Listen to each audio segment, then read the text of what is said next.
தெரிந்து கொள்ள பிரபாஸ் கதம் சேனலை சப்ஸ்கிரைப் பண்ணி பெல் ஐகானையும் கிளிக் பண்ணிக்கோங்க.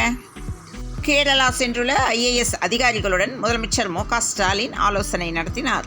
கேரளத்துக்கு உதவ தமிழ்நாடு தயாராக உள்ளதாக முதலமைச்சர் மு.க. ஸ்டாலின் தெரிவித்துள்ளார். களை கட்டியது ஆடி அமாவாசை விழா. சதுரகிரியில் பக்தர்களின் வருகை அதிகரித்துள்ளது.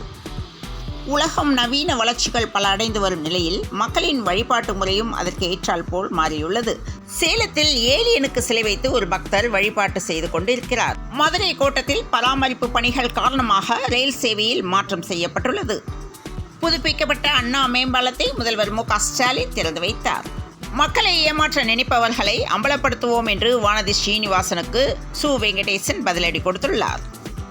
சென்னையிலிருந்து தாம்பரம் செல்லும் மின்சார ரயிலில் கல்லூரி மாணவர்களிடையே மோதல் ஏற்பட்டது. இதனால் பயணிகள் காயமடைந்தனர்.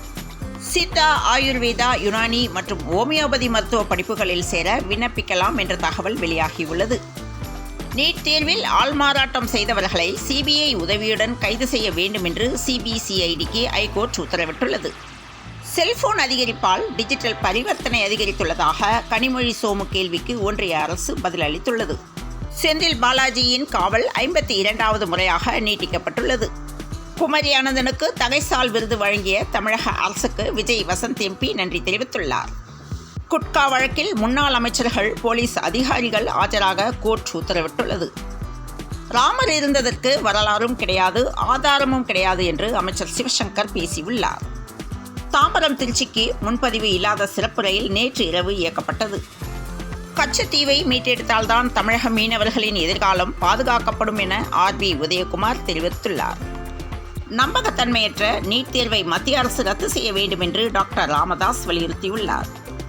சேலத்தில் பாக்கெட்டில் அடித்து ரேஷன் பொருட்கள் விற்பனை செய்வதை சேலம் ஸ்ரீரங்கபாளைய மக்கள் வரவேற்பு தெரிவித்தனர். பாரிஸ் ஒலிம்பிக் பேட்மிண்டனில் இந்திய வீரர் லக்ஷயா சென் அரையிறுதிக்கு முன்னேற்றம் அடைந்துள்ளார். TNPLல் 2வது தகுதி சுற்று திருப்பூர் அணியை வீழ்த்தி திண்டுக்கல் இறுதிப் போட்டிக்கு முன்னேற்றம் அடைந்தது. சென்னையில் இன்று 22 கேரட் ஆபரண தங்கத்தின் விலை ஒரு சவரன் 51,680க்கும் 1 கிராம் 6,460க்கும் விற்பனையாக உள்ளது. மேற்கு திசை காற்றின் வேக மாறுபாடு காரணமாக தமிழகத்தில் பல்வேறு இடங்களில் மழை பெய்து வருகிறது. நீலகிரி, கோவை உள்ளிட்ட சில மாவட்டங்களில் லேசானது முதல் மிதமான மழைக்கு வாய்ப்பு உள்ளதாக சென்னை வானிலை ஆய்வு மையம் தகவல் தெரிவித்துள்ளது. தொடர்ந்து இணைந்திருங்கள் பிரபாஸ் கதமம் செய்திகளுடன். மீண்டும் மற்றும் ஒரு செய்தியில் சந்திப்போம். வணக்கம்.